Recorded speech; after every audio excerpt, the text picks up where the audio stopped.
Hello and welcome back to the Pal Pod, a CasualPetitive Games podcast about Bushiroad's Palworld trading card game. I am one of your hosts, one of your pals, Cameron, and joined as always, my pal, Eric. I'm the other pal. He's the other pal. And welcome back to our deep dive into all the colors of the first set, the first release of the Palworld TCG. Before we get started, a couple of housekeeping notes, some mistakes that we have made in the first couple of episodes that we want to address. I was a dummy about structures and I was making it way too complicated. You can assign any pal to a structure that says assign one pal. You just might gain extra benefits depending on the type of structure that pal is being assigned to, which is usually referenced in the text of a pal itself, much like our Mao Christ scenario. Mao Christ can be assigned to any structure, but if it's assigned to a farming structure, you gain an additional draw. And if so just wanted to clarify that. And if you assign Mao Christ to the cross, you're absolved of your sins. That's true. And we sin a lot in this pal world. We certainly do. If you stuck around to the end of the last episode, you heard a special little tune by our pal Cam. Yeah, so a little incentive to stick through the whole video. Yeah, who knows what's at the end of this video? Probably nothing, but maybe something. Maybe. One other thing we mentioned that we couldn't think of what the 2-cost quick event was in purple, and that's because there isn't one. So that's why we couldn't think of it. So, yep. But we'll Not get yet, but I'm sure it'll be crazy when it does come out. Oh yeah, purple events are. You're gonna see it today. Purple events are crazy. So, should we hop right into the card pool here? Let's talk about purple cards. Yeah. All right. Yeah, let's do it. I'll start this one off. We've got Helzaphyr, Wings of the Moonless Night. Ooh. So it's a 7-cost Lucky Pal, 700 power, 3 strike, and it has a continuous ability, Nocturnal. If it is night, this card gets plus 300 power. And then it has an auto ability. When your Nocturnal Pal is deployed, if it is night, choose up to one pal with cost less than or equal to that pal and put it into the graveyard. If you put one or more pals this way at the end of that turn, rest this card. So, this card is missing some context because it's referencing a game state that is influenced by other cards. There are other cards that say, okay, now it's nighttime. And yeah. So, just for context here, basically, in purple, there are ways to change the day to night, and when you do that, your pals get more powerful. Basically, this guy says, when you play a Nocturnal Pal, like with the Nocturnal keyword, and it is nighttime. So, meaning this could trigger its own auto effect as long as it's night when it comes in. You choose a pal with cost less than or equal to the Nocturnal Pal that you just played. So for this example, if it's night when you play Helzaphyr, you can choose a pal that is 7 or less and put it into the graveyard. And then it just says, if you do that, at the end of the turn, you have to rest this card. So you might attack with it anyway. You might not. Either way, it will be turned sideways. Pretty powerful ability. I think there are nocturnal, we'll see today, obviously, but there are nocturnal pals at some different numbers here that make this a pretty powerful removal ability. And there are a lot of structures that let you just make it night. And night seems to last usually until the end of your opponent's next turn, meaning if you're getting buffs from your nocturnals, those will last into your opponent's side of the match, their turn. And it kind of helps with the lower power numbers that you're going to see on some of these pals. Yeah, okay. I get it now. You play this dude, he then targets another pal and kills it. If you do that, it must remain rested at the end of the... Basically, it's like this thing has... You cannot also do that and use this thing to block. Like, you have to rest it. Which, with 3 strike, I think you're probably attacking with this anyways. Yeah, you remove something standing or you remove a threat, and then you swing in with Helzaphyr and see what you can do. Try to keep it alive. Or you go for the 2-for-1 and you swing this. It's nighttime, so it gets, it's 1,000. You swing this Yeah. into something else to, like, kill that other thing too. Okay, this guy seems pretty good. Yeah, I will say I've never been a purple player in Hmm. these games that have similar color structures, right? Yeah, where's Angel? Digimon, Battle Spirits, yeah. Well, it's funny too, Jonathan seems to be gravitating towards purple more, so Yeah. he will be our purple expert in the PAL world as well. Especially when we look at some of the luckies here today, I'm not sure how to play purple. So this is a call to action because I know there are purple players from past games that are in Hmm. the CPG family.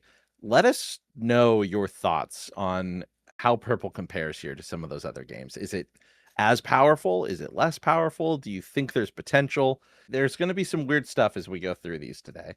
So let's move on to the next one, which I really like this one. I'm trying to figure out more of the butcher keyword. So this is Shadowbeak, Seed of Despair, an 8-cost Lucky Pal with 1300 power and strike 3. So those are better numbers, especially for an 8-cost. Again, though, a little weaker than some of the other 8-cost pals. Well, than a lot of the other 8-cost pals. But let's see what it does. Continuous ability here. While this card is in the rest state, it is night. There So we go. there's one way for you to make it nighttime. Yep. While this card is rested, it is considered night. And so it doesn't turn off until this thing readies. Another continuous ability, if it is night, your pal's auto abilities activate twice. This is the guy you And were that, referencing in the green video. I remember this now. yes.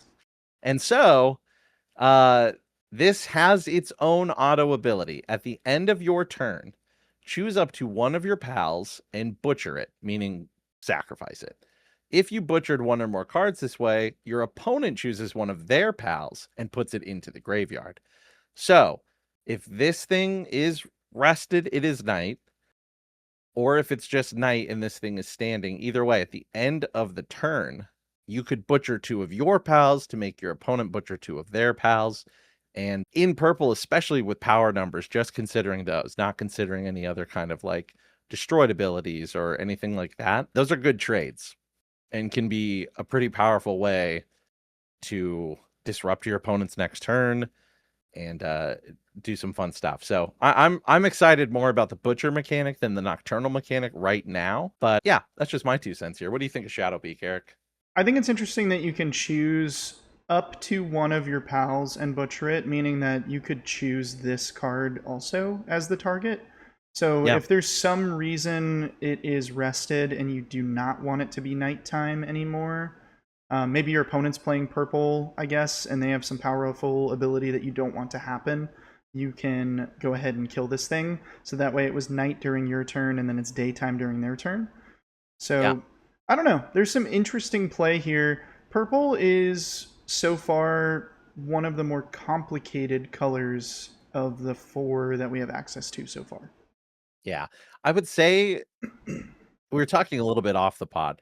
It's a little just my thoughts. Again, I'm not a purple player, so I could just be just completely all of this going over my head. But the way I look at it right now, as it's established in set one, and as I've been playing online, there's a lot of setup for not as good of a payoff as some of these other decks that are just spamming creatures really quickly or having higher numbers. Hmm. So I think combo players are going to really gravitate towards purple and find a way to break it, but it also might take more cards to make purple feel more broken. Right now, it's solid splash.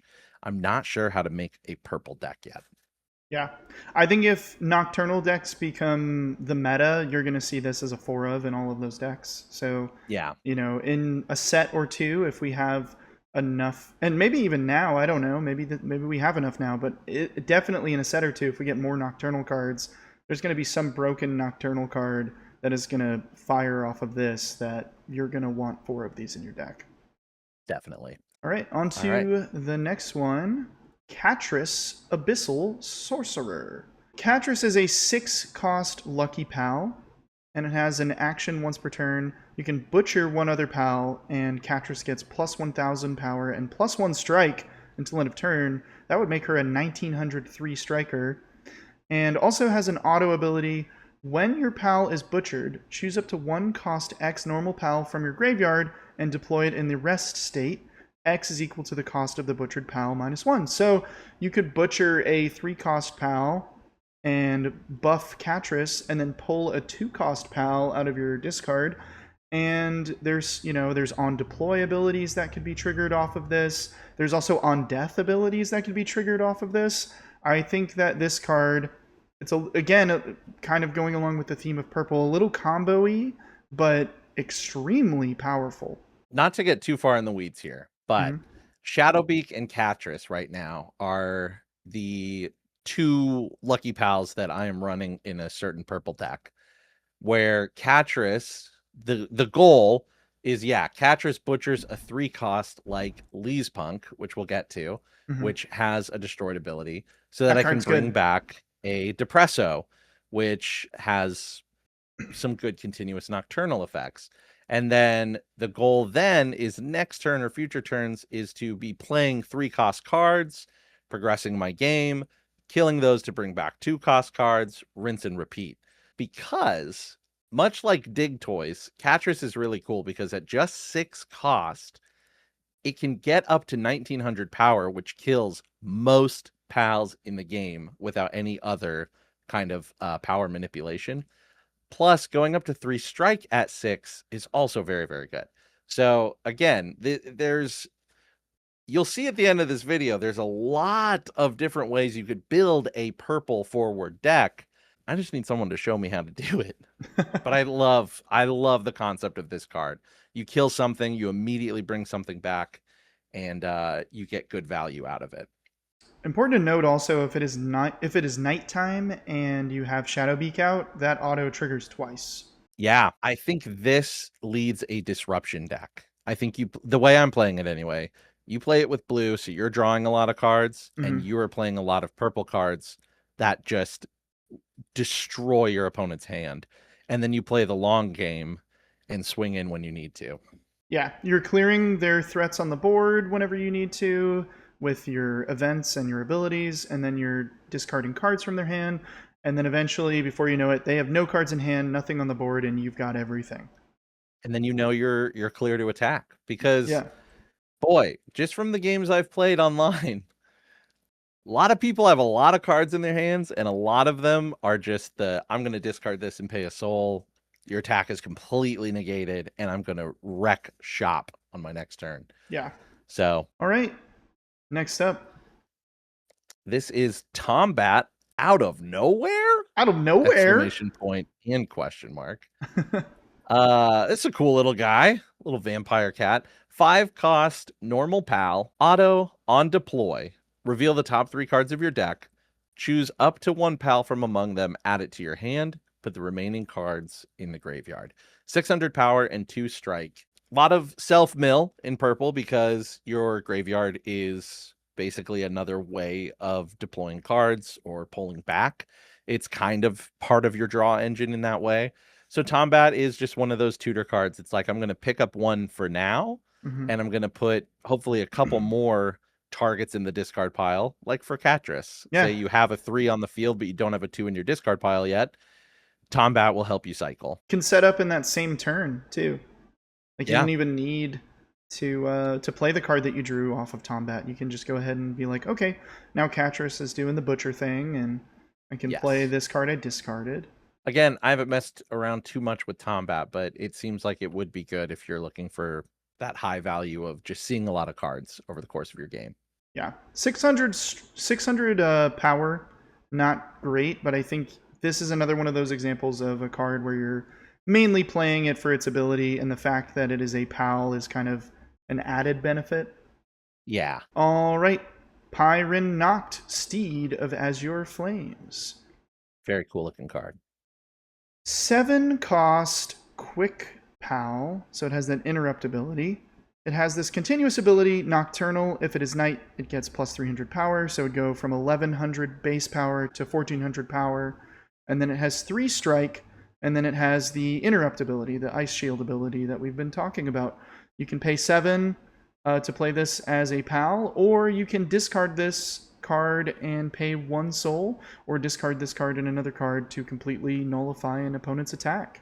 I think this is a really solid card. This is one of the first ones of this type of card that we've seen that has an additional ability. Besides Bushi. Bushi. Yep, Bushi. Bushi can bounce back to your hand. That's right, that's right. And I guess the Wumpo also, like, while it's rested, it prevents your opponent's, or it like minuses 1 strike for all your opponent's pals. Oh, gotcha. So I'm just fucking wrong. I guess there's one in each color is what we have right now. There probably is. It's one of the few though, and I think this is a really good one because while it's in your hand, you can do the interrupt thing, which is again very, very powerful, very important. While it's on the field, it strikes for 3, and again, if you can make it night till the end of your opponent's next turn, it's then rested at 1400 for 7. And I think a couple of the structures actually buff it further, meaning it has some staying power and it becomes a big problem. So I think this one, don't let that 7 cost scare you. I think this is a sleeper, a dark horse, if you will, of a card. Yeah, and the 7 should not scare you because really, as long as a card has that interrupt ability, it really is not a 7 cost card. It can be if you need it to be, but it really, what it says is discard this, nullify an attack for 1 soul. Or if it's late game and you're ready to finish the game, put this down. It's 1400 attacker with strike 3 if it's nighttime. Pretty solid. Yeah. This next one, I've been seeing a lot online, and it's pretty cool. This is an 8 cost normal pal. Lylene Noct, Providence of the Goddess. 1700 power and 3 strikes. So good stats. Very good. Especially without that lucky symbol. That's really great. Mm-hmm. And as an action, you can rest this card and discard 1 card from your hand to choose 1 6 cost or less pal from your graveyard and deploy it in the rest state. So you do have to rest her, but again, she's big. She's hard to remove. You do have to discard a card from your hand, but that could immediately proc the rest of her ability, which again is choose 1 6 cost or less pal from your graveyard and deploy it in the rest state. It's good.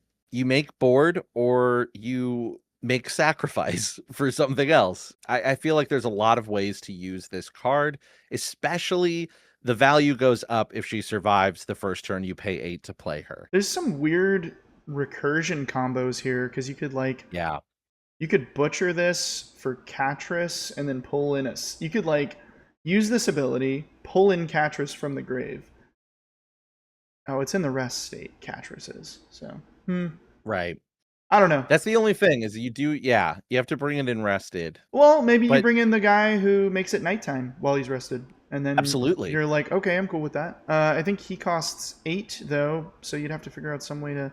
Oh, I don't know. Purple is a puzzle.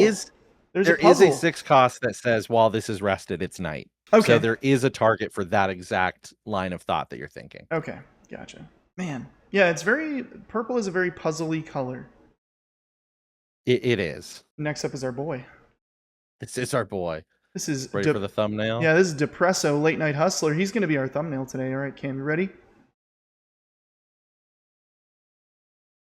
All right. That felt good. Yeah. A good sigh. Yeah. So, 2 cost, 100 power, 1 strike, pal. And you may be saying, man, why are these guys so excited about this card? He sucks. And then you read him.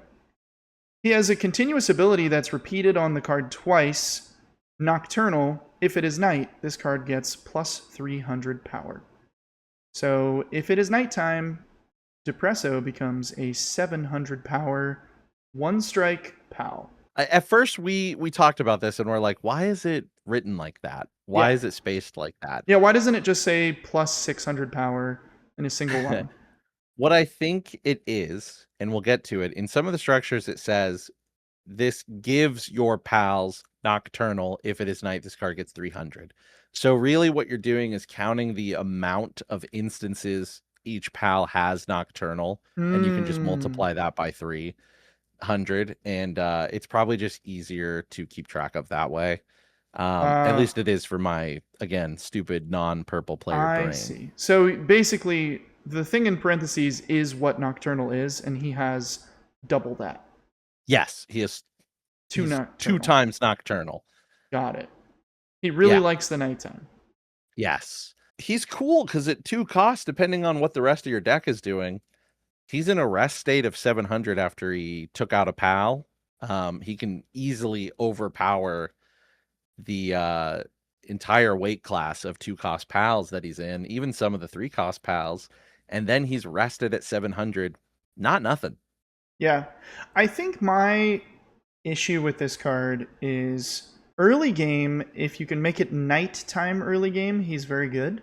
But I Yeah. don't really know if there's a way to make it nighttime that early. Like, I don't think you could make it nighttime on the same turn you play him turn one. But I guess turn one you play him and you strike one, and then maybe next turn you make it night, and now he's 700. And Yeah. I don't know. If you go, oh yeah, you would have to do it turn 2. I was looking ahead to the structures. Well, let's keep But moving yeah. then. Let's get there. All right. This is Daydream First Slumber. This is a 2 cost pal, 200 power, 1 strike, a continuous effect of Nocturnal. So if it is night, this card gets 300 power. So Okay. one instance of Nocturnal here, but another good 2 cost option for probably a lot of purple decks, I would assume. Great art. I really like Daydream. It's fun how in the video game certain pals only appear at night, like they did in the second generation of Pokemon and afterwards. But it was exciting the first time that it got dark to see these little guys floating around. So Yeah, that uh just happened to me too. I was walking around at nighttime and I saw one of these and I was like, "Whoa!" And it's funny because I recognize it from the card game. yeah, I was like, "Oh hey, that's Daydream. I know that card." it has been really fun to play the video game in between recording these episodes because I'm like looking out for certain pals now. Yeah. But yeah, So what do we think about Daydream versus Depresso? Daydream has 100 more power to start out with, same cost, same strike, but then Depresso has an additional instance of Nocturnal. right, I I don't really know if I would play both of them. Like I don't know. right. That I feels weird. I think just looking at them as both 2 cost cards, Depresso is better. I do know though that Daydream has a gear specifically for it. I don't know what it does, Hmm. but I guess, it really just depends on the deck you're building, which is a great testament to how varied your decks can be in this first set. Okay, so maybe if you have room for the Daydream gear that we'll get to, you slot this in. Yeah. Should we move ahead and go to the Daydream gear since we're talking about it? You Or know what? Yeah. Let's just jump there. You want to tackle that one? yeah. Daydream's necklace. 3 cost gear. Auto on deploy. Choose up to one main name Daydream pal from your hand and deploy it. As an action, rest this card, choose one pal, and it gets plus 200 power till end of turn. It becomes night until the end of the opponent's next turn. Okay. So maybe you play Daydreams over Depresso if you're going more for this like Daydream spam. Yeah. Like you're just trying to spam out the Daydreams. Yeah. Which And again, we're gonna get to it, but there is another Daydream, and Catress seems to cycle that 3 cost Daydream into a 2 cost Daydream pretty well. yeah. Daydream's necklace, if you're putting it in the deck anyway, it's a very easy way to turn it into nighttime, especially if you have all those Daydreams to be using for that effect. Yeah. And then who knows what happens with the game? Maybe we get some crazy like 6 or 7 cost Daydream later, you know? Sure. And now you can I just think play that'd it be for really free. cool to Yeah. see some of the little guys get higher level or higher cost cards of themselves. Yeah. Speaking of the other Daydream, should we also just talk about that really quick since we're kind of in Yeah. this? All right. So Daydream Deep Slumber is that 3 cost normal pal, 400 power this time, 1 strike, and the same nocturnal continuous effect. If it is night, Oh, this card gets 300. okay. Okay, I think I get it now. I think I'm glad we Yeah. went down that rabbit hole because I think I get it. It's like, Yeah. I think Depresso makes more sense if you're just going for like nocturnal, but you have other stuff you're doing. I think Yeah. Daydream makes more sense if you're trying to go all in on the Daydream, like you're playing the caller, and then you're playing the two. different daydreams, and then you're using Catris to cycle them. And okay, Yeah, man, the art on this one. This is another one that I think would look amazing as sleeves. I agree. This one is sick. Yeah, I like Daydream. And again, I like tribal decks in other card games. So just spamming the same pal feels like a good thing to me. I'm starting to think in my stupid little pea brain that I might make a Daydream Pen Gullet spam deck, Oh, what if you use the an antique? antique dresser. Yeah. Yep. Just wipe the Oh, board every turn and swing in with weenies, bring them back, yeah. and rinse and repeat, baby. I don't know. We'll see. How Might do be you a make meme it? deck How do you make it nighttime in that deck? with the Daydream collar. Oh yeah, of course. Yeah, duh. Yep. Okay. Yeah. Okay. And then you got your draw, you got your discard. And I think we said this in the blue episode, but keep in mind those cards out of color that seem to lend their aid to this one, like Celeray in blue, Loop de Loop, 3 cost. I think when it attacks, you draw a card and discard a card. Yes. Every time it So attacks. that progresses blue and purple. So I think there's something there. Yeah. But let's move on to the pal that, can I say this? The pal that we've lovingly referred to as Heartbush. You can censor that if you need to. I feel like censoring it would make it worse. They'd be like, "What the fuck did he just say?" Well, then it's on them for whatever their imagination came up with. This this card is this pal is crazy that This they pal is for the Gunas, the this is men of a certain type of gentleman out there. this is the low punny of Palworld. Yeah. Yep. But to the extreme, to the max. Oh yeah. So this is Lovander, Heartstealer, and actually a very good card. I like this one a lot. So It is good. 5 cost, 800 power, 2 strike, normal pal.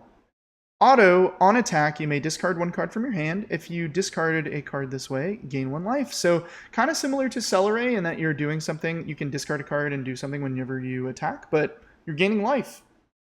Yeah, and gaining life is good. We only see that in green and purple right now, Mm-hmm. especially with some of these weaker pals or more combo setup heavy kind of decks. You're going to want to be gaining life to survive the onslaught of just go wide and swing wide.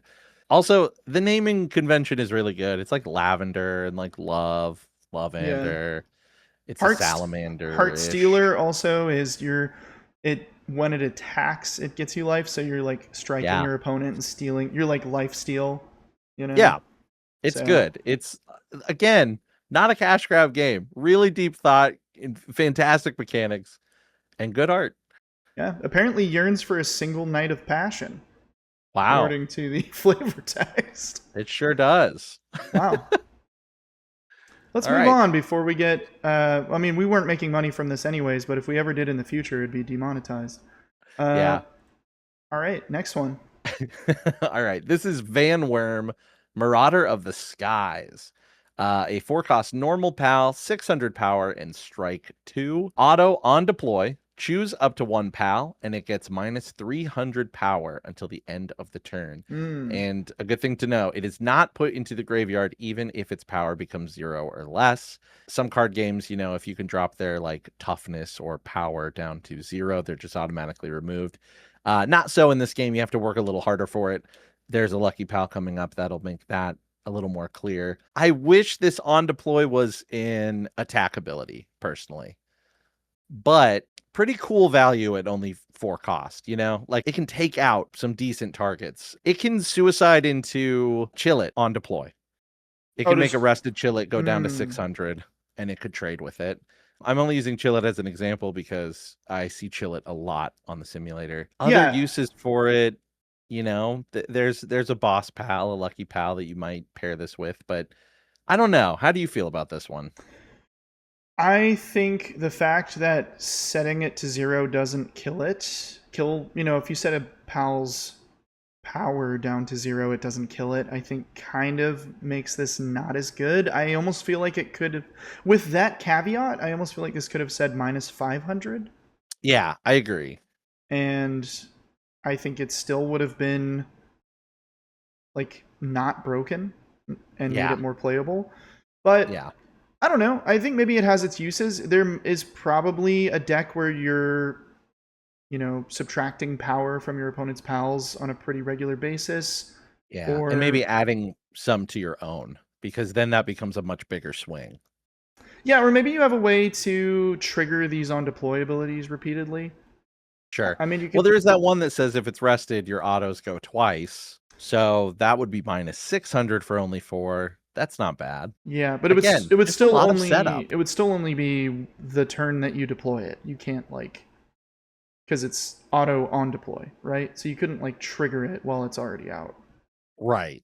True. Yeah. You would, again, a lot of setup for minimal payoff, it seems like. I think that's the summary of this card. A lot of setup for minimal payoff. That's how I feel Yep. about it. I think there are cards that if this was in my deck, I would find better ones to replace it with as my collection grew.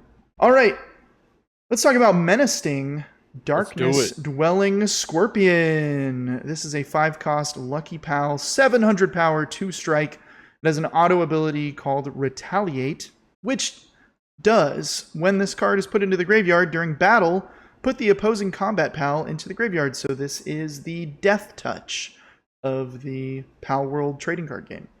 And it has another auto ability. When this card is put into the graveyard, choose up to 1 normal pal from your graveyard and return it to your hand. Some more So, recursion and threat removal. yeah. Um, Also a really fun, like, I swing at your life, now I'm rested and you can attack me, but oops, who do you send to attack me? Yeah. Something with 700 power and no more because you don't want to waste it. Yeah. uh, And that's such a funny number yeah. because most of your things are going to have somewhere right under or right over 700. Yep. So it's one of those cards that makes your opponent make some hard decisions. I really love Menacing as a lucky pal for a lot of those reasons. There's something definitely there for it. I will say in draft, like just pulling packs, Jonathan got a couple of these, and it was really annoying to have to work around Yeah. Menacings that could, be brought back with events and bring other cards back when it dies, and just having to deal with this threat on the board over and over again. Yeah. Important distinction here, the card that you bring back is a normal pal, so you can't infinitely recur Menacing. And Correct. thank God. Yes. But Because there is an event that lets you just bring back 2 pals without interrupt, oof. and Okay. that includes this. Yeah. Menacing is probably, at least in the current card pool, probably going to be a 4 of in your purple deck, I would think. I would think. Unless you're all in on some sort of nocturnal strategy and you just really don't have room for him, I think you probably should. He's pretty Yeah, good. he is pretty good. Next one is Maraeth or Maraith, probably Maraith. Twilight Messenger. This is a 6-cost normal pal, 900 power, 2 strike, and it's the one that I referenced earlier. Continuous. While this card is in the rest state, it is night. So this is one that earlier Mm. pal can bring back in the rest state, making it night. Also continuous, if it is night, all of your opponent's pals get minus 200. It is not put into the graveyard even if power becomes 0 or less. So just while it is rested, it's night, and all of your opponent's pals get minus 200. So this is where you start to see these numbers. It's like if I can boost on my turn into my opponent's turn and reduce their ability on my turn and their turn, what comes out of that? A lot of number manipulation here in purple. I think this is a good card, though. Yeah, I think kind of like you were saying with the Menacing, this makes the math on removing the Menacing even worse. Yeah, that's true. Chillit and Elphadran become 700 Yeah, you could trade them into the Menacing if you want. if you really want to. All right, next up we've got Nox, the silent one. This is our 3-cost, 500 power, 1 strike, vanilla normal pal. And yeah, that's what he is. Yeah. Again, love the vanillas. Love these 3-cost 500 power vanillas.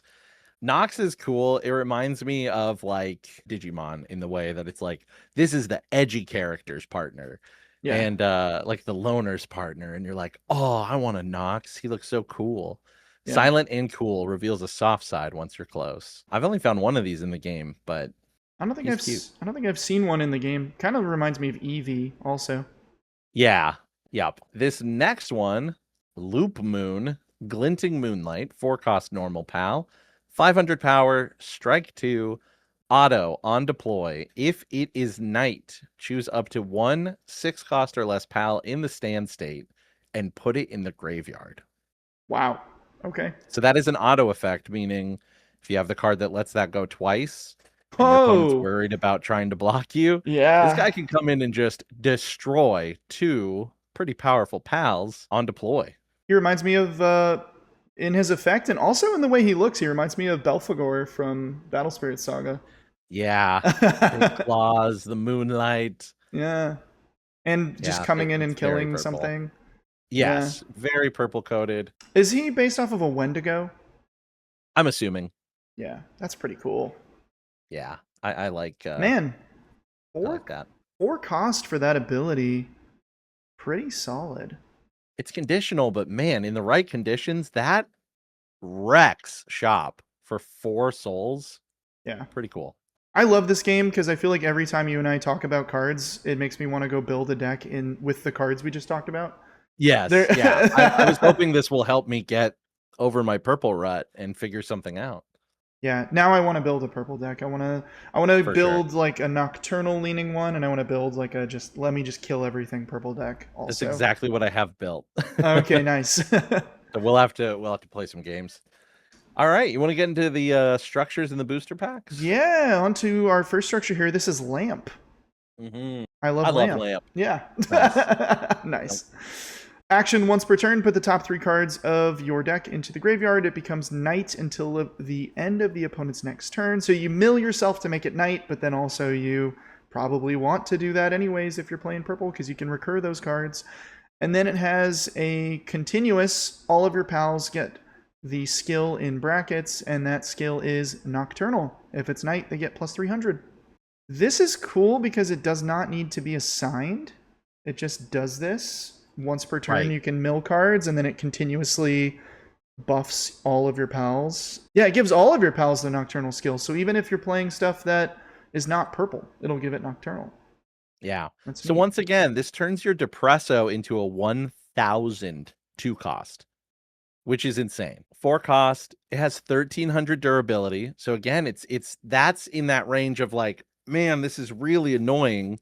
Yeah. And I have to send something strong or 2 weenies to defeat this thing because you kind of have to get rid of it at a certain point. Meanwhile, All of your pals get plus 300, and that's not counting any of their other nocturnal triggers anyway.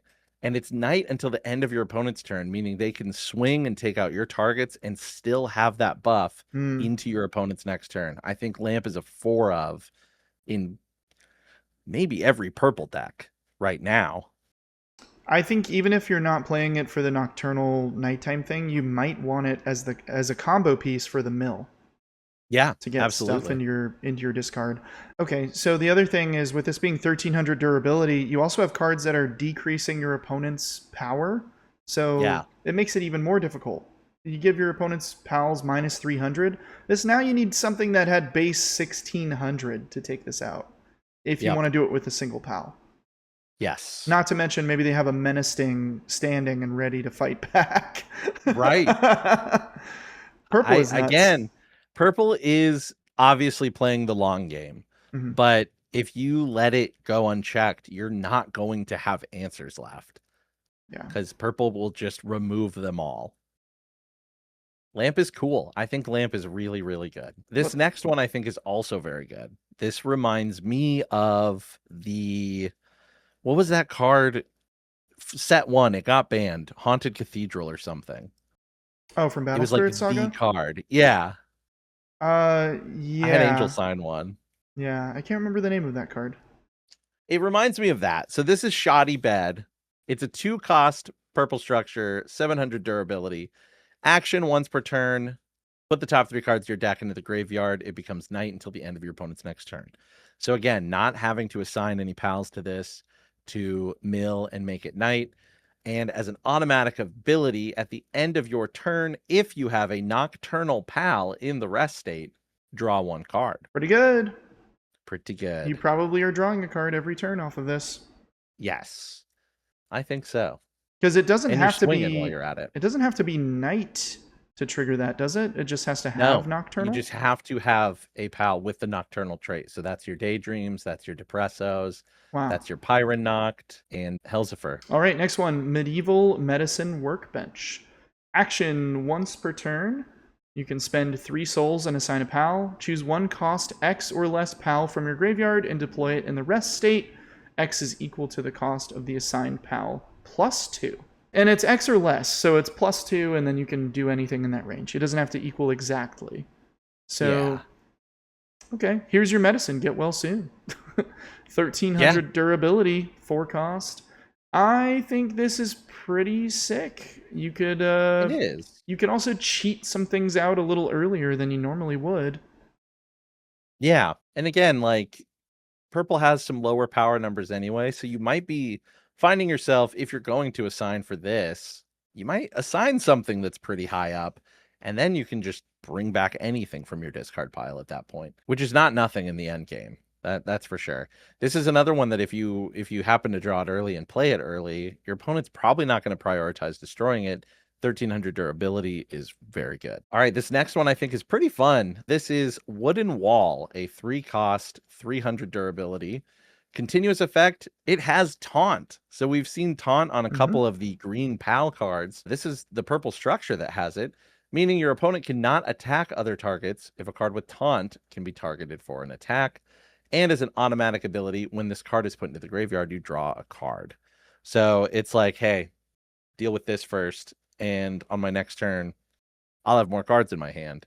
Yeah. That's just cool. I like the design there, and maybe someday there will be pals that, while they're on the field, increase the durability of your structures a lot, so you could make a literal big wall. Yeah. I like that this is kind of like Antique Mirror with a little bit extra. Yeah. It's like it's purple's version of that Antique Mirror card. It's kind of it's weak. You can take it out pretty easily, but you still have to spend a lot of resources to do that. Yeah. To take it out. I think a fun drop in the late game too would be to play a couple of these in like a 4-cost. And so then all of a sudden it's like, oh, I can't swing for the win like I thought. I have to take care of those stupid walls first. Yeah.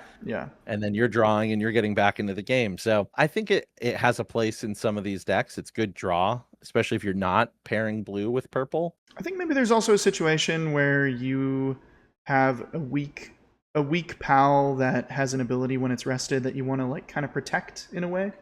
And then you can kind of use this to do that. Yeah. All right, next one, Viewing Cage. This is a 3-cost, 1300 durability structure. Action once per turn, assign 1 pal. Exile the assigned pal. Choose 1 cost X or less pal and exile it.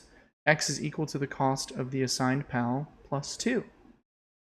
So basically, you assign your pal here and you exile it, and then you choose presumably one of your opponents and exile it as well. And then it has this auto ability: when this card leaves the base, return all pals exiled by this card to its owner's hand. So I like this. Yeah, I think you could use it to combo into your own pieces. You could like exile 2 of your own pals and then like, I don't know, somehow I don't know if there's a way to, but maybe some way destroy this and then get both of them back to trigger their abilities again. But more than likely, sure. More than wow, that's big brain.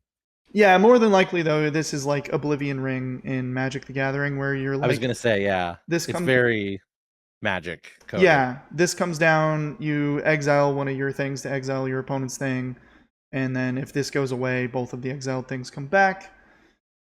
Presumably the thing you exile has an on-deploy ability or something like that, so that way it makes it, you know, it incentivizes your opponent to just let it happen. Yeah. You know? I also love, I mean, like, it's solid to do a tradesies situation at like the same cost, but kind of difficult to set up, right? The fact that this does say X is equal to the cost of your assigned pal plus 2 means you can make the better trade. And you can do it once per turn. And if you have a way to just keep the viewing cage going, you can just keep exiling your little guys or mid-range guys and taking away all of their big pieces. Oh my god, I didn't even really. For some reason, I read this as if it was Oblivion Ring, where it comes down once and does it, and then that's it, and then it Right. sticks. But like, no, you can do this Once every per turn. turn. Yeah. That's actually kind of nuts. Okay. And you can kind of just build a zoo of all of your opponent's pals just helplessly sitting in the viewing cage. That would be a fun. There's a control deck somewhere in purple. Yeah. This goes with it. This I blows this blows up. There's like 6 pals underneath there. They all come out at the same time, and you have to like and if figure they're out. all above 1300 and like that's your opponent's answers to break this thing, that's kind of Oh, funny. oh yeah, you just keep exiling their pals that are strong enough to kill this. You put wooden walls up around this so that they Yes. can't reach They have to it. go to the walls first. I don't know. There could be something. Dude, that's fucked up. That is fucked up, but it's very funny. This is Oh, one that like I will definitely keep an eye on after more cards come out to oh, I see if want to it build a becomes even viewing more cage deck viable. now. I know. I want to build a viewing cage deck. You guys got to let us know what decks do you want us to build based around those cards. So we will do that stupid meme brain energy for you, so you can build the good decks, and we'll build the funny ones, and we'll play them and see Yeah, yeah. if there's anything to You them. work on your competitive decks, and then we'll work on the meme ones, and we'll Yeah. let you know if it's worth pursuing. All right, this next one, pretty cool. Goes along with that butcher effect that you like. Yeah. This is Meat Cleaver, a 2-cost gear. Action, rest this card, butcher 1 pal, reveal the top 3 cards of your deck, choose 1 card from among them, and add it to your hand. Put the remaining of cards into your graveyard. So you kill something and get to search the top 3, pick something else, mill some cards. Maybe they are cards that you want in the graveyard anyways. And then presumably the thing you're killing probably has an ability that triggers when it dies. So In a way, this is a cheaper pal sphere. You're seeing 3 cards. But for 2 souls less, you have to sacrifice one of your own guys. But yeah. like you said, that could trigger something else, like Catrus's auto ability, which says when your pal is butchered, choose up to 1 cost X normal pal from your graveyard, deploy it in the rest state. X is equal to the cost of the butchered pal minus 1. Meaning you're actually not even giving up board position. You're killing a creature, doing this effect, cycling through some cards, and then if Catrus is out, you're bringing 1 back anyway. So there's definitely room for combos, obviously, with this one. It's neat. At first, I really underrated the utility of this card, but I think it's good. How does the, and sorry, I'm going to use this term, but it's the only thing I can think of. How does the stack work in this game? Like, if I butcher something and then I send cards to the grave and that triggers the, like, when butchered ability of Catrus, can the things I sent to the grave be part of the selection process for I would Catrus? assume you resolve the full action on one card and then move to the next. Okay. That's something But that I don't know. that's something I feel like I'd figure out just by playing the simulator because I feel like it's probably built into there properly. Yeah. The thing about this card game is a lot of the way that we have been playing it in paper is our just assumptions about how it works because we've played so many card games. But Right. there's the reason we did that is because the little piece of paper that comes in the trial deck is just a single-sided sheet. It's like, you know, Bushiroad, typically when you get the instructions, it's like when we tried to learn Weiss Schwartz that one time. Yeah. And it was like, oh my god, there's so much on this piece of paper. And Yeah. then we get Palworld and there's like almost nothing on it. And I'm like, This was oh. on the opposite end of the spectrum. Yeah, I mean, There there's is a comprehensive rule guide that we did look up, but yeah, but I don't want to read just that. an FAQ coming out. Yeah, me neither. Just an FAQ coming out from Bushiroad within like, you know, next couple of weeks would be really, really nice. Yeah. Or I could just suck it up and read the rules document, I guess. So we already did the necklace, and yeah, the next one. All right, this is Zoe's strategy. So each color has a strategy event card. It features one of the quote unquote gym leaders from the video game, and it's a choose one of the following 3 effects type of card. So again, cost 3, choose one of the following. The first option, Choose up to 5 of your opponent's materials and or ingredients in total, and your opponent loses them. So that's not nothing. That's pretty good. Yeah. Option 2, choose up to 1 pal from your graveyard and return it to your hand. Your opponent chooses 1 card from their hand and discards it. Card advantage. Also pretty good. Card advantage, disruption, recursion, a lot wrapped up in one ability. And option 3, choose one of your pals and butcher it specifically. If you butchered 1 or more cards this way, choose one of your opponent's pals and put it into the graveyard. So earlier butcher effects that we've seen is like you choose one of yours, your opponent chooses one of theirs. Zoe says you get to choose both. Yeah. So again, sets up an unfair trade to your opponent, but an advantageous trade for your own. So this is one of the more powerful strategy cards, I think, of the 4. Yeah, I mean, Dig Toys hates to see that first ability coming. Dig Toys hates to see Zoe strategy. I have had so many ingredients lost to this little E-girl. The butchering ability is also awesome. I think what I like about the strategies is they have 3 abilities to choose from. Usually like 1 or 2 of them is very conditional, but then like 1 of them is pretty much always good. Yeah. You know? And I think for her, like the last 2 abilities, depending on how you build your deck, but if you're playing purple, the last 2 abilities are almost always relevant. Yeah. So I think this card's really good. Yeah, it's solid. And I think all the strategies will still be valid moving forward, but it'll be cool to see what other strategies come out in addition to these. Yeah, I'm not as familiar with all of the characters in the Palworld video game, but, you know, the cool thing about the Palworld video game too is the way that they have it set up is they could update the game and add new characters and new pals at any time. At any time. So yeah, the world is huge. If, you know, they keep it going and then now we have new stuff for the card game too. You know? Yep. It'd be really interesting if we got something revealed in the card game first, so we get a little insider knowledge, you know? That would be cool. That would be cool. Hint, hint. Bushiroad. Hint, hint. Hire us. Yeah. Oh, this next card. This card's nuts. So good. So good. There's the other one that is maybe better, but there's something specific about this that makes it so good. This is a 3-cost quick event. That means you can play it during your opponent's turn. Choose 1 5-cost or less pal and put it into the graveyard. Looking at you, chill it. This card just straight up kills a pal. That's nuts. At instant speed. Instant speed. They're like, all right, I'm going to swing for game. And you're like, nope. You absolutely are not. Actually, get that lamb ball out of here. Yeah, actually, you're not doing that anymore. This card is incredible. There's another card that is slightly better in some ways, but I think the fact that this is a quick event, that really gives it a lot of strength. Both are good because both are good. This has the quick timing. Yeah. If it didn't, it would just be like, you might as well just pay the 1 extra cost for the other one that we'll get to. But yeah, can't say anything else other than, man, that's mean. That is purple. All right, this is our last card out of the booster set before we get into the structure deck cards. Yes. So this is a 5-cost event, Black Marketeer. Choose up to 2 pals without interrupt from your graveyard and return them to hand.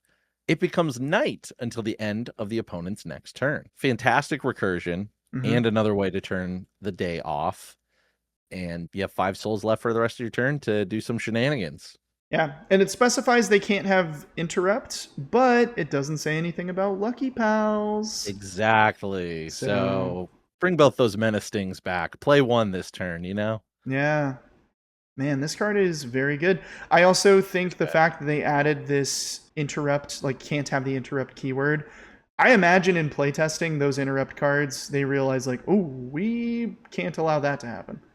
Yeah, I agree. And I think that's okay because, man, when I haven't swung at my opponent yet and they have 11 cards in their hand and they're playing blue, yeah, I just feel really bad because I know I'm going to see a lot of those 1 cost just end this entire interaction come out of their hand. So if they were able to pick those back up, I'd be really sad. Yeah. All right, on to the structure deck. Yeah, there's some cool stuff in here. Yeah, this guy is cool. This is he's a dragon, first of all. So Yes, keep he that in your is. little noggin. Or your big noggin. I don't know. 8 cost, 1200 power, 3 strike. This is Astagon, Aegis Wyvern of Death. It's a Lucky Pal with auto on deploy. Choose up to 1 pal, and it gets minus 1000 power until end of turn. And again, it's not put into the graveyard if it becomes 0 or less power. And then has another auto, this time on attack. Choose all pals with 300 or less and power and put them into the graveyard. And it does say in parentheses, choose your pals too. Yeah. So, wow. It's funny because it does that minus power ability, and then it's like, hey, just so you know, this ability doesn't kill them unless you attack, and then it does. Fuck those Yeah. guys. Yeah. This guy's cool. He is cool. 1200 power is a little low for his cost, but also look at what he does. Yeah, this is the Necro Dragon from the first set of Battle Spirit Saga, Yes. where he's like remove or kill all of your opponent's creatures with like 1 core, but when he comes out, he like reduces all the cores or whatever, and like, yeah, he softens them and then he wipes them. What? Why does it seem like the people who designed this game loved Battle Spirit Saga? I I don't know, but it does seem like It that. seems like that, doesn't it? It really does. There's so many cards where I'm like, oh, this is exactly like that Battle Spirit Saga card. Hey, and it got me so deep into Well, this that's why game. we like it. That's why we like Yeah. this game. Because you know what? Bring it back. Hello, Battle Spirit Saga. Welcome back. Yeah. And a cuter, more accessible IP, I guess. So Yeah. Well, you know, um, Palworld has no reservations about upping the goon meter on some of their cards. So, that's true. you know, we've already noticed that. So, That's true. But back to Astagoon. Sorry, Astagon. I like this guy because obviously he does a lot of really cool things in purple. And when I was looking at this, because you have to choose your pals too with that second effect of 300 or less, I'm thinking like, oh man, all my daydreams, all my depressos. But no, if it's nighttime, those guys are safe. Those guys are very safe. Yep. So I was going to say he doesn't pair well with other colors, but that got me thinking too. That's just not true. You have this guy out, he wipes an initial board. Next turn, if he's still around, think about dropping a 7-cost pump action shotgun and dealing 1200 damage to your entire opponent's side of the field. Then he goes in, and if they have 300 power or less, like left on them, Oh, yeah. that counts. I forgot that doing the damage also. Wow. Okay. Yeah, I'm pretty sure that's how that works. Okay. I want to mess around with that. That sounds cool. Yeah. But then obviously, you've got those cards that we've been looking at that like on deploy can drop some power. So you want to get him out first, and then you want to support him. You want to keep him alive. Maybe it's your wooden walls. Maybe it's, you've put a lot of creatures into the viewing cage. He's a little weak. He is. I think if he had been like 1400 or something, I was thinking 1400. Yeah, I feel like that's the number that he needs to hit to be. It's because he's 8 cost and a Lucky Pal. I think that's why. Yeah. 8 cost Lucky Pal feels, I mean, compare it to Yormintide. Yormintide has 4 strike and what, 1500 or something, 1700, something like that. Like 1800. I can't remember. Yormintide's huge though, and this guy is not quite. But again, I think his abilities, you need to build around this one a little bit. Yeah, and if you can make him work, he works really, really well. This is another one I think that people will go back to when more cards come out in like a set 2, and they're like, oh, there's a card that does this and pairs well with this. Where do I get him? Structure deck. Oh no. And then his value goes up. Yeah. I think where the power of this card comes into play is if you can manage to make an oppressive board state with him and just maintain this like board clear every turn, then you're like, I don't really care that he doesn't have 1400, 1600 power. I don't care that he only has 3 strike instead of 4. I'm just clearing your board every turn and hitting you in the face, and there's nothing you can do about it. Purple plays the long game. Yeah. It plays the long game, and you can grab him back with the black market dealer. There's nothing that says you can't bring back Astagon from your discard pile. Yeah, true. Bring him back. So he might blow up a lot, but you have a lot of recursion left in the deck. You can find ways to trigger him over and over again. Absolutely. Cool card. Next This up. next one's just a cutie.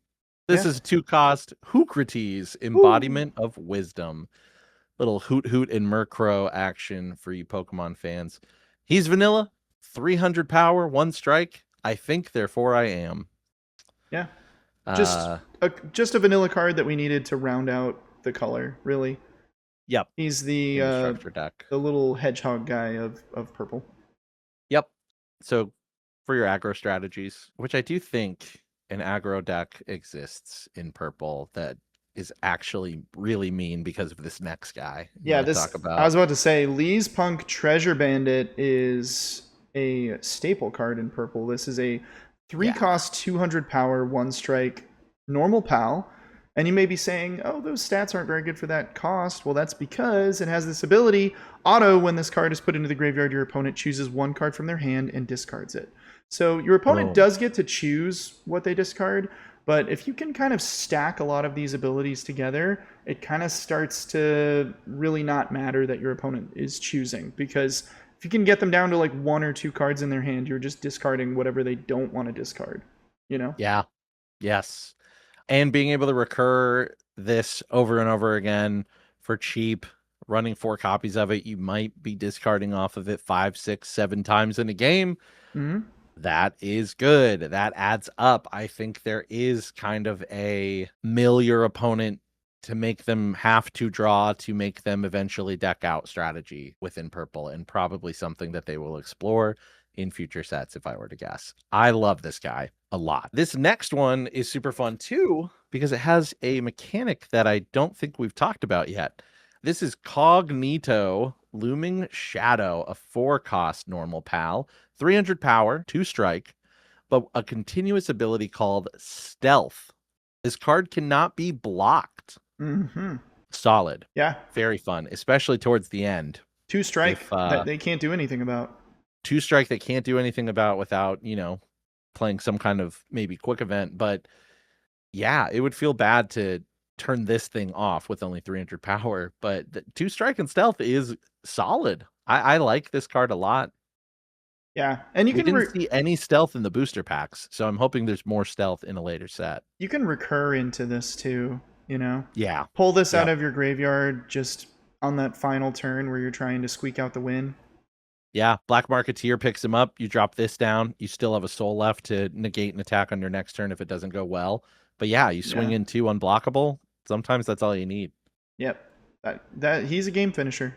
There's also maybe a world where you're somehow giving him extra strike and stuff too. Sure.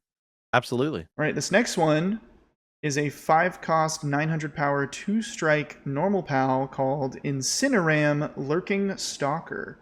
So this is another vanilla, and the costing and versus power and strike on here decent. Yeah. Again, this is a structure deck card, so especially in purple, I feel like with all the combo stuff you're trying to do, you're probably going to swap this out. If you're building your purple deck, you're going to swap this for something else. But not bad, 2 strike. Yeah. I loved seeing this in the structure deck because it was the equalizer. It's like, oh man, why are all my pals so weak? Oh, this one's right on track with the ramp of other like 5 and 6 cost cards. So Yeah, especially when purple likes to make trades, this thing throws into Alpha Dran really easily. This thing throws into Chillet for the trade. This yeah. thing does pretty well in that regard. But again, like Eric said, yeah, you're probably taking this one out in favor of your more preferred combos and ways of playing. But as a starter deck card, and especially as a vanilla card, which I hope we'll come back to, solid in purple. This next one is Blaze Howl Noct, Dark Flame Defender. It's a 6-cost normal pal with Interrupt. So again, you can play this from your hand at quick speed for 1 soul and discard this card, or by discarding this card and 1 other card, nullify the opponent's attack. Battle damage does not occur. 900 power, 2 strike. I think this is an example of a card that I would replace that last one with, honestly. Like Yeah. if I had 2 structure decks, I would probably just bump this guy up to 4 Yep. and call it a Agreed. day. These interrupt abilities, I think, are necessary for your deck. You Yeah, need to have a few of them at least. especially if you find yourself drawing a lot of cards. Like Yes. it gives you a lot more time in the game than you realize. Hmm. If you're not playing these cards in your deck, you will quickly find out how valuable they are when you go up against someone who is drawing a lot and is stacking their deck with a good amount of those interrupts. Absolutely. This next guy, I pulled a foil version of him out of my structure deck, and I was okay. I was looking at selling him because he's worth a little bit of money, but then I realized, you know what? I want to play this game. I want to have the problem is the way that they do the foils in the decks is they if you get a foil card it like replaces the normal version. So I'm like Yeah. if I sell it, now I have to go buy a regular version. So I'm like, you know what? Yeah. Screw it. I'm going to have a shiny Fellbat. I'm playing this game. I don't really, if I got like one of the crazy rare gold souls or whatever, sure, I'll sell that. But I Yeah. think any of the regular cards I kind of want to just keep for this game because I'm Yeah. really enjoying it. And maybe I'm an idiot and I should, be selling these cards and then buying them back later. But you know what? I don't care. It's my first one. I got this shiny Fellbat out of my deck at Gen Con. And you know what? He's really good because here's what he does. I'll finally tell you, listener. 7 cost, Lucky Pal, 1000 power, 3 strike, Fellbat Life Stealer. He has a continuous ability Stealth, so he can't be blocked. And then auto on attack, gain 1 life. Really good. Wow. He's Not only are you swinging for 3 unblockable, you're gaining a life back. he's so good. Yeah. This is one that makes me really gun hard for the grappling gun gear. Being able to stand this one back up at the end of the turn so he's a Oh. little harder to kill. Oh, I'm so excited to build more decks. No. Man, all this is doing is it's just sucking away so much time from me, and I love it. Yeah. Yeah. I'm here for it. All right, so now we're on to the only structure in the starter deck. This is the Hanging Trap. 2 cost, 900 durability, action, once per turn, assign 1 pal. If there are no pals exiled by this card in the exile zone, choose 1 pal and exile it. And as an auto, when this card leaves the base, deploy the pal exiled by this card into the owner's base in the rest state. So this is a less powerful viewing cage. I was going to say this is baby viewing cage is what this is. Yes. It's cheaper, sure, but only by 1. I think Viewing Cage is just much better. A much better card. Like if you liked playing the Hanging Trap in your structure deck, you will love upgrading to Viewing Cage. Yeah, and honestly, that's the perfect way to build these decks. I think the trial decks should be a way for you to get into the game, and then the booster packs are, you're upgrading your trial deck, and then from there, then you can branch out and build your own fully custom decks. But I like that sort of structure to a card game where it's like a very obvious jumping off point, and then a very obvious continuation from there because it allows me to help new players get into the game.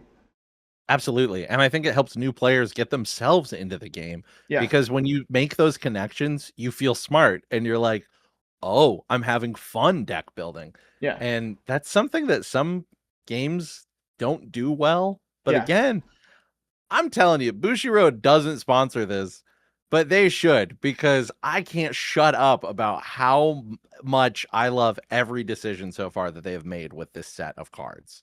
Yeah. It's so good. It's solid. Speaking of good, Cognito Hat. So this is a 4-cost gear. Action, rest this card, choose 1 pal. It gets plus 200 power and the skill of stealth until the end of the turn. So it can't be blocked. It's so funny. It's funny that it gives it power at all because it's like... yeah. You don't even have to do that. Just make it give me stealth, and that's amazing. Because there isn't even the caveat of like stealth cannot be blocked except by other creatures with stealth. It's not flying. Yeah. It's just cannot be blocked.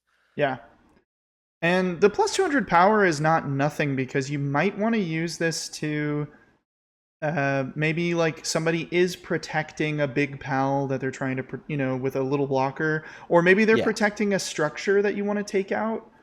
Yeah, I think, you're that's a good point. The yeah. 200 and stealth means you could hit a structure unobstructed also Yeah. with that little boost.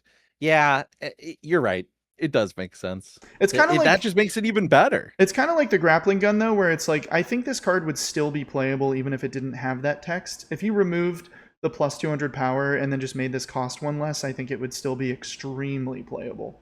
Yes. Even at cost 4, I think it would probably still find some space. All right, Ooh. this is quite possibly, in my opinion, the best card in purple. Hey, straight removal has been and will always be good. This is an event, 4 cost, strike from the darkness, choose one pal, and put it into the graveyard. That's it. Yep. Elegant, simple, I love disruptive. the flavor text. True horror is the strike you never see coming. And Yeah. yeah, every time this gets played against me, I mean, if my opponent's playing purple, I assume they have 4 of these in their deck. Yeah. The art on this card is incredible. And Yeah. they knew that this card would be a staple, and they were like, we need some iconic ass art for this so that Yep. every time you see that picture, you know exactly what this card does. Yep. Yep. It's Loop Moon. Loop Moon, yeah, coming down, big red X striking you out. Ah, what an incredible card. It's so cool. I love that you could play this card and Loop Moon and essentially kill 3 pals with all the right conditions in one turn. Like, Crazy. really, really make a statement. Yeah. All right, this is our last card, and then we'll move on to Champer Chump. Let's do it. Medical supplies, 7 cost event. Choose one 8 cost or less pal from your graveyard and deploy it in the rest state. I'm torn on this card because I think it is pretty powerful because it gives you recursion, but I think that it's very costly. It's not quick speed. If it was quick speed, oh boy. Play this at the end of your opponent's turn, get a rested pal, ready it at the beginning of your turn. Oh man. But the fact that it comes in rested, I think there are some pals that you want to come in rested anyways, because then, like, that one pal at the very beginning that we talked about that makes it nighttime. I don't know. What are your thoughts on this card? Pretty similar. I think, my real problem with this is that because of what purple does, it's really easy to mill this card on accident. Yeah. And then it was dead before you played it, and it's dead after. I think the Black Marketeer is a better card because it's cheaper. So if you accidentally mill it, it's like, that's okay. If you do get one, yes, you don't get to bring it out to the field for free, but you get to recur 2 cards from your discard pile instead of just one. And unless that pal has a continuous ability that's active while it's rested, the Marketeer is just as good because you're playing it ready on your next turn, which is essentially what you're doing with this too. You're pulling it in. And actually, this is potentially worse because now it's out on the field. It's targetable by your opponent. Yeah. They can kill it. They can attack it. I don't know. Yeah. I'm There's not much else you can do with the rest of your turn when you play this either. And that's a big problem. With the 5 cost, at least you can set up next turn and you have 5 more souls to play with. Yeah. This card is like, I can draw one card and maybe I draw into this and then I just play it.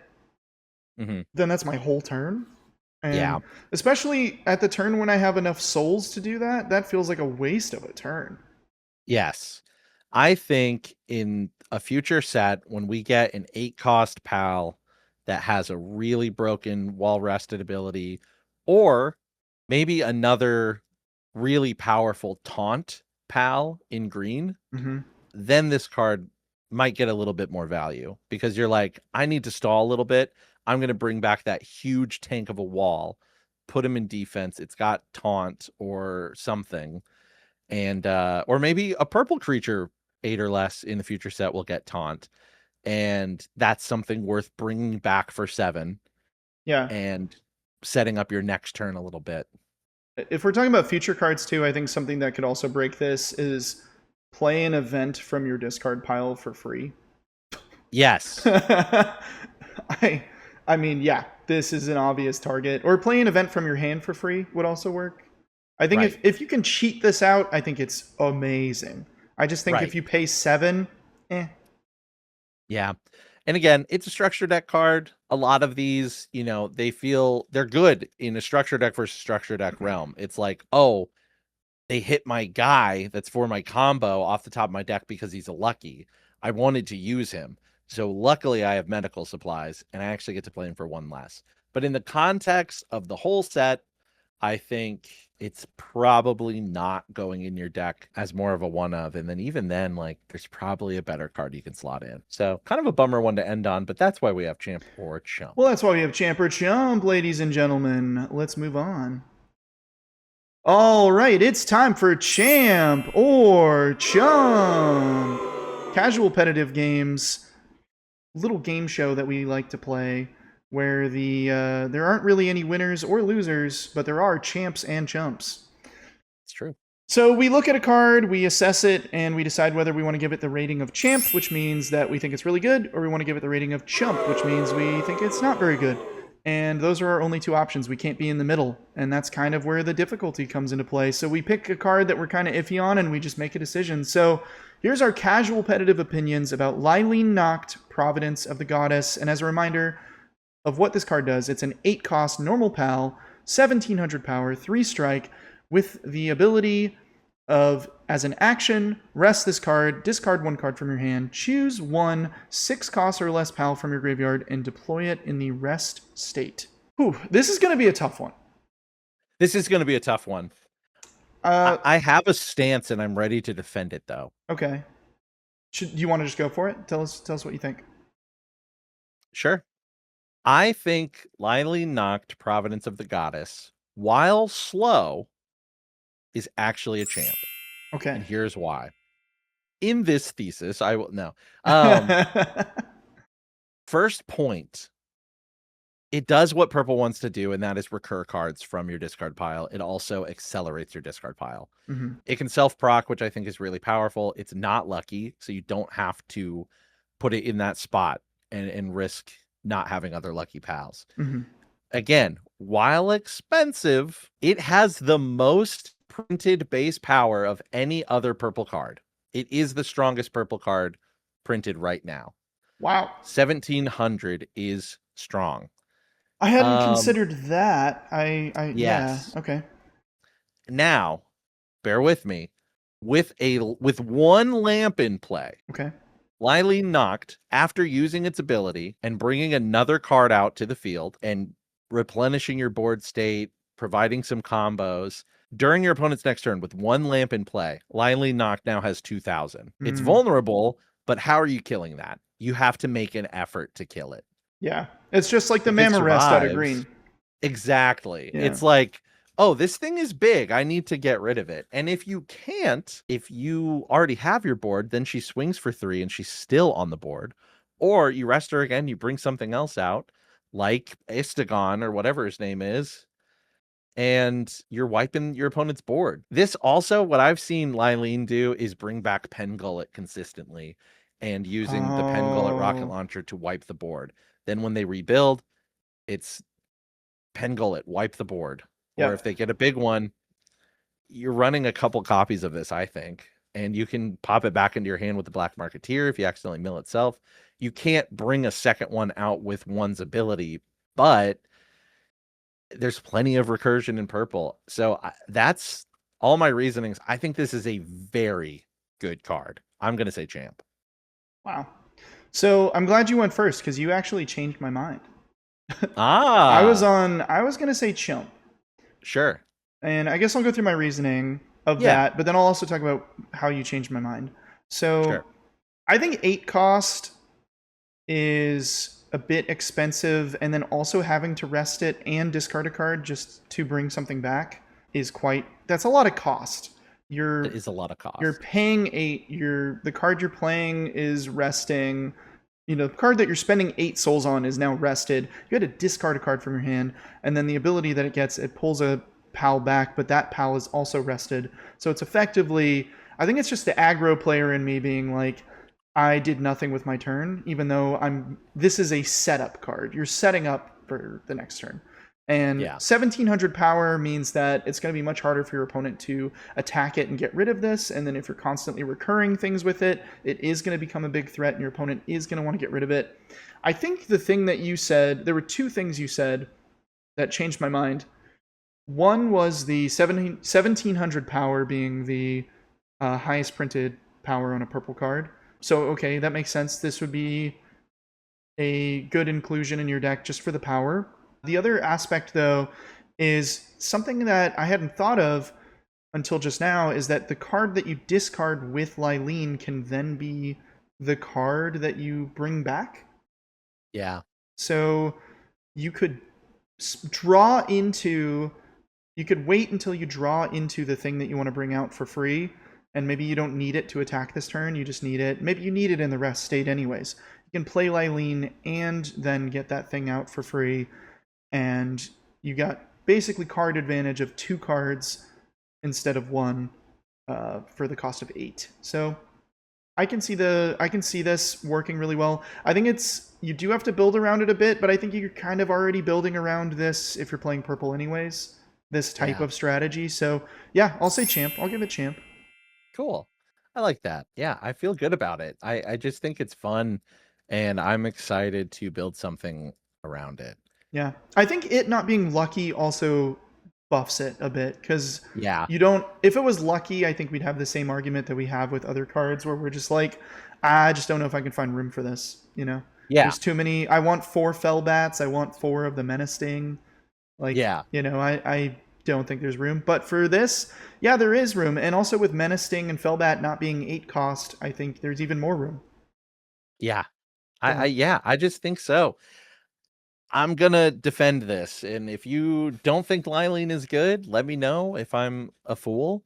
I'm also finding that the green Lylene is really, really good, and started running Green that in my Dig Toy stack. Green Lylene, I think, is extremely powerful. Any Yeah. deck I've been building that has green in it, I've been putting her in more and more.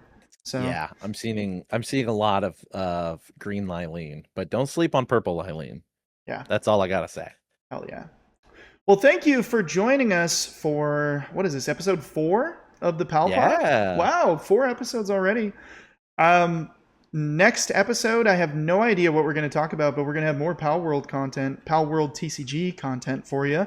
Yes. If you have specific topics that you would like for us to talk about, or if you want us to playtest any decks, any deck ideas, feel free to comment below. I also am going to have a link to our Discord in the description of this video, as well as a link to palworldtcg.gg, so you can hop on there, check out the cards, play some games online with people, hop into our Discord, join us for some games. I'll play some games against you. I don't care. We can hop in voice chat. Yeah. It would be so fun. Make some new friends, make some pals, if you will. And join us in the Discord. Become a pal today. Thank you for watching the Pal Pod. Anything else you want to add, Cam, before we go? No, just be our pals. Tell your pals about the Pal Pod. Let them know that there is a comprehensive and casual competitive look at the entire card pool right now. And I'm excited to branch out into some other forms of content here. We've already gotten some requests for shorter videos, which is something that will definitely happen when we're not analyzing an entire card set. And so if that's something that you're more interested in, we want to hear that from you as well. What we did with Battle Spirits a lot was we kept the community involved, and so we would love to replicate that here with Palworld. So yeah, thanks for listening. Yeah, we actually have a listener questions channel still in the Discord from the Battle Spirits Saga days, and we can use that for this. So if you got any questions you want us to answer, doesn't even have to be related to Palworld TCG. Sure. We can still choose not to answer them, but you can ask. Yep. So go for it. All right. See you all next time. Thanks for joining us, pals. Goodbye. Bye.